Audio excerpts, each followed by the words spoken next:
ସକାଳେ ସୂର୍ଯ୍ୟ ଉଦୟ ଏବଂ ସନ୍ଧ୍ୟାରେ ଅସ୍ତ। ପ୍ରତିଦିନ ଏ ଘଟଣା ହେଉଛି, କିନ୍ତୁ ଆମେ ଅଧିକାଂଶ ସମାଜରେ ଏହାର ଗଭୀର ଅର୍ଥକୁ ବୁଝିପାରୁନାହିଁ। ସୂର୍ଯ୍ୟ ଆମକୁ ଏକ ବଡ଼ ସତ୍ୟ ଶିଖାଏ। ସମାଜ ଚାଲିଥାଏ, କେବେ ବନ୍ଦ ହୁଏନି। ତୁମେ ହସୁଥାଅ କିମ୍ବା କାନ୍ଦୁଥାଅ, ତୁମେ ଜିତୁଥାଅ ବା ହାରୁଥାଅ, ସମାଜ ନିଜ ଗତିରେ ଚାଲିବାକୁ ଜାଣେ। ସେଥିପାଇଁ ସମାଜ କାହାର ଦାସ ନୁହେଁ, ବରଂ ଯେ ସମାଜକୁ ବୁଝିଲା ସେ ନିଜ ଜୀବନକୁ ନୂଆ ଦିଗ ଦେଇପାରିଲା।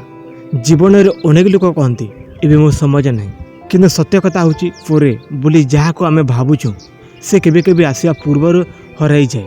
ଯେଉଁ ସ୍ୱପ୍ନକୁ ତୁମେ ଆଜି ବୋଲି ରଖୁଛ ସେ ସ୍ୱପ୍ନ କାଳେ ସମାଜର ଧୂଳି ଭିତରେ ଲୁଚି ଯାଇପାରେ। ତୁମେ ଭାବୁଥାଅ ନା, ଆଉ କିଛି ଦିନ ପରେ ଆରମ୍ଭ କରିବି, ଆଉ ଭଲ ସୁଯୋଗ ଆସିଲେ କରିବି, ମନ ଭଲ ହେଲେ ଚେଷ୍ଟା କରିବି। କିନ୍ତୁ ସମାଜ କେବେ ତୁମର ମନର ଅପେକ୍ଷା କରେନି। ସେ ତୁମକୁ କୁହେ ଯଦି ତୁମେ ଏବେ ଆରମ୍ଭ କରିବନି ମୁଁ ଆଗକୁ ବଢ଼ିଯିବି। ଜୀବନରେ ହାରିଯାଇଥିବା ଅନେକ ଲୋକ ଅସରରେ ଶକ୍ତିହୀନ ନୁହନ୍ତି, ସେମାନେ କେବଳ ସମାଜର ମୂଲ୍ୟ ବୁଝିନଥିଲେ। ଯେଉଁ ଲୋକ ଦିନର ଛୋଟ ଛୋଟ ମୁହୂର୍ତ୍ତକୁ ଅବହେଳା କରେ ସେ ଜୀବନର ବଡ଼ ସୁଯୋଗକୁ ମଧ୍ୟ ହରାଏ। ଗୋଟିଏ ଘଣ୍ଟା ନଷ୍ଟ କରିବା ସହଜ ଲାଗେ, କିନ୍ତୁ ଏ ଗୋଟିଏ ଘଣ୍ଟା ଯେତେବେଳେ ପ୍ରତିଦିନ ନଷ୍ଟ ହୁଏ ସେଥିରୁ ଗଢ଼ାଯାଏ ଅସଫଳତାର ଦୀର୍ଘ କାହାଣୀ। ଅନ୍ୟପଟେ ଯେ ପ୍ରତିଦିନ କିଛି ସମାଜ ନିଜ ପାଇଁ ଦେଇଥାଏ ସେ ଧୀରେ ଧୀରେ ଏମିତି ଉଚ୍ଚତାକୁ ପହଞ୍ଚେ ଯେଉଁଠାରେ ଲୋକ ତାକୁ ଦେଖି କହନ୍ତି ଏ ଲୋକଟି ଭାଗ୍ୟଶାଳୀ। କିନ୍ତୁ ସତରେ ସେ ଭାଗ୍ୟ ନୁହେଁ, ସମାଜକୁ ସଠିକ୍ ବ୍ୟବହାର କରିବାର ଫଳ। ସମାଜ ସହିତ ଯୁଦ୍ଧ କରି କେହି ବି ଜିତିପାରେ ନାହିଁ, କିନ୍ତୁ ସମାଜ ସହିତ ଚାଲିବାକୁ ଶିଖିଲେ ଜୀବନ ଜିତାଯାଏ। ତୁମେ ଧ୍ୟାନ ଦେଇଥିବ ଯେଉଁମାନେ ସଫଳ ସେମାନେ ସବୁବେଳେ ବ୍ୟସ୍ତ ଥାନ୍ତି କିନ୍ତୁ ଅସ୍ଥିର ନାହିଁ। ସେମାନେ ଜାଣନ୍ତି କେଉଁ ସମାଜରେ କେଉଁ କାମ କରିବା ଦରକାର। ସେମାନେ ବୁଝନ୍ତି ଯେ ଦିନର ଛୋଟ ନିଷ୍ପତ୍ତି ଭବିଷ୍ୟତର ବଡ଼ ପରିମାଣ ଦେଇଥାଏ। ତୁମେ ଯଦି ଆଜି ଗୋଟିଏ ଘଣ୍ଟା ନିଜକୁ ଶିଖିବା ପାଇଁ ଦେଉଛ, କାଲି ସେଇ ଗୋଟିଏ ଘଣ୍ଟା ତୁମକୁ ଅନ୍ୟମାନଙ୍କଠାରୁ ଆଗକୁ ନେଇଯିବ। ଅନେକ ଲୋକ ନିଜ ଅବସ୍ଥା ପାଇଁ ପରିସ୍ଥିତିକୁ ଦୋଷ ଦେଇଥାନ୍ତି। କହନ୍ତି ମୋ ପାଖରେ ସୁଯୋଗ ନଥିଲା, ମୋତେ କିଏ ସହଯୋଗ କଲେ ନାହିଁ, ମୋ ଜୀବନ କଷ୍ଟରେ କଟିଲା। କିନ୍ତୁ ସତ୍ୟ ହେଉଛି ସମାଜ ସମସ୍ତଙ୍କୁ ସମାନ ଭାବରେ ମିଳେ। ଯେ କଷ୍ଟରେ ଥିଲା ସେ ମଧ୍ୟ ସମାଜକୁ ବ୍ୟବହାର କରି ଉଠିଲା, ଯେ ସୁବିଧାରେ ଥିଲା ସେ ମଧ୍ୟ ଅବହେଳା କରି ତଳେ ପଡ଼ିଗଲା। ତା'ର ଅର୍ଥ ପରିସ୍ଥିତି ସବୁକିଛି ନୁହେଁ, ସମାଜକୁ ଧରିବା ମନୋଭାବର ଅଧିକ ଶକ୍ତିଶାଳୀ। ତୁମେ ଯେତେବେଳେ ଅନ୍ୟଙ୍କ ସଫଳତା ଦେଖି ଭାବୁଛ ମୋ ପାଖରେ ଏହା କାହିଁକି ନାହିଁ, ସେତେବେଳେ ଗୋଟିଏ କଥା ଭାବ, ସେ ହୋଇପାରେ ତୁମେ ଶୋଇଥିବା ବେଳେ କାମ କରୁଥିଲା, ତୁମେ ଦ୍ୱିଧାରେ ଥିଲାବେଳେ ନିଷ୍ପତ୍ତି ନେଉଥିଲା, ତୁମେ ଅପେକ୍ଷା କରୁଥିବା ବେଳେ ଆରମ୍ଭ କରିଦେଇଥିଲା। ସମାଜ ସବୁବେଳେ ସେ ଲୋକଙ୍କ ପକ୍ଷରେ ଥାଏ ଯିଏ ଆରମ୍ଭ କରେ, କାରଣ ସମାଜ କାହାର ଦାସ ନୁହେଁ, କିନ୍ତୁ କାର୍ଯ୍ୟଶୀଳ ଲୋକଙ୍କୁ ସେ ପୁରସ୍କାର କରେ। କେବେ କେବେ ଆମେ ଭାବୁଥାଉ ଏତେ ଡେରି ହୋଇଗଲା, କିନ୍ତୁ ଡେରି ହେବାର ଅର୍ଥ ସମାପ୍ତି ନୁହେଁ। ଯେ ପର୍ଯ୍ୟନ୍ତ ତୁମେ ଜୀବନ୍ତ ସେ ପର୍ଯ୍ୟନ୍ତ ସମାଜ ତୁମକୁ ଆଉ ଏକ ସୁଯୋଗ ଦେଉଛି। ଆଜି ଯଦି ତୁମେ ଗତକାଲିର ଭୁଲକୁ ବୁଝି ଏକ ନୂଆ ପଦକ୍ଷେପ ନେଉଛ ସେଥିରୁ ନୂଆ ଦିଗ ଆରମ୍ଭ ହେବ।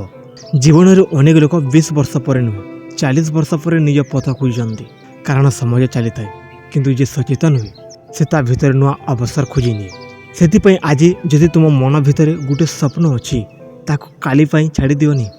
ଛୋଟ ହେଉ କି ବଡ଼, ଆଜି ଏକ ପଦକ୍ଷେପ ନିଅ, ଗୋଟିଏ ପୃଷ୍ଠା ପଢ଼, ଗୋଟିଏ ନୂଆ ସ୍କିଲ୍ ଶିଖ, ଗୋଟିଏ ନୂଆ ନିଷ୍ପତ୍ତି ନିଅ।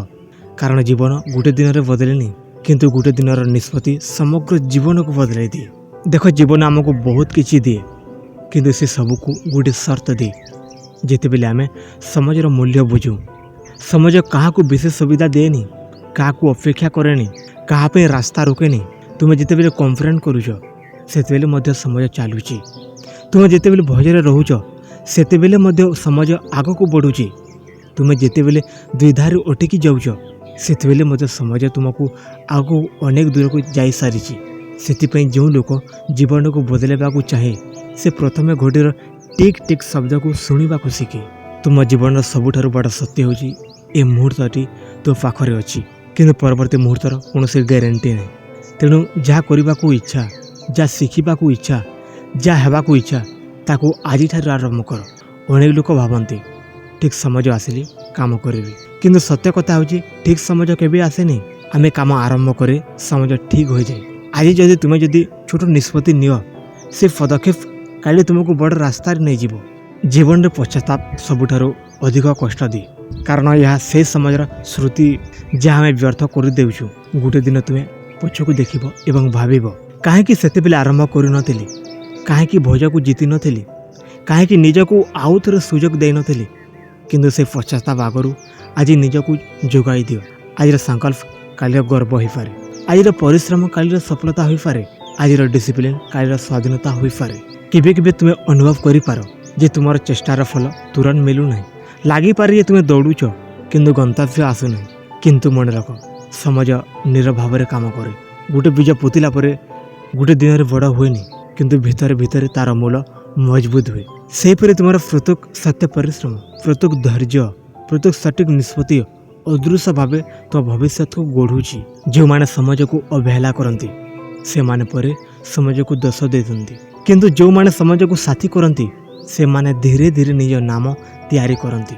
ଆଜି ଯଦି ତୁମେ ଗୋଟିଏ ଘଣ୍ଟା ନିଜ ସପନ ପାଇଁ ଦେଉଛ, ଗୋଟେ ଦିନ ସେହି ଘଣ୍ଟା ଗୁଡ଼ିକ ମିଶି ତୁମ ଜୀବନ ସବୁଠାରୁ ବଡ଼ ସଫଳତା ହେବ। ସଫଳତା କୌଣସି ଅଚାନକ ଘଟଣା ନୁହେଁ, ଏହା ପ୍ରତିଦିନର ଛୋଟ ଛୋଟ ସଠିକ୍ ସମାଜର ବ୍ୟବହାରର ଫଳ।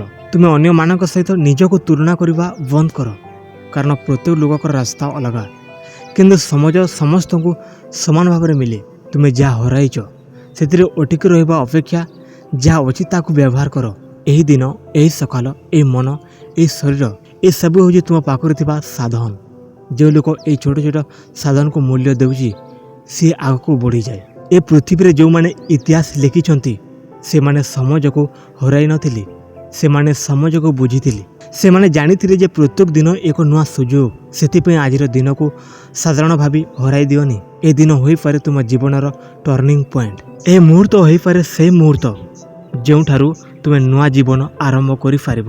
ସେଥିପାଇଁ ତ କହନ୍ତି ସମାଜ କାହାର ଦାସ ନୁହେଁ, କିନ୍ତୁ ଯିଏ ସମାଜକୁ ସମ୍ମାନ କରେ ସମାଜ ତାର ଜୀବନକୁ ସମ୍ମାନ ଦିଏ। ଆଜି ତୁମେ ଯେ ପଦକ୍ଷେପ ନେଉଛ ସେହି ପଦକ୍ଷେପ ଆସନ୍ତାକାଲି ତୁମର ପରିଚୟ ହେବ। ତେଣୁ ଘଡ଼ିକୁ ଦେଖି ଭୟ କରନି, ଘଡ଼ିକୁ ଦେଖି ଜାଗ, କାରଣ ପ୍ରତ୍ୟେକ ଟିକ୍ ଟିକ୍ କରୁଥିବା କାଟା ଏବେ ମଧ୍ୟ ସମାଜ ଅଛି ବୋଲି କହୁଛି।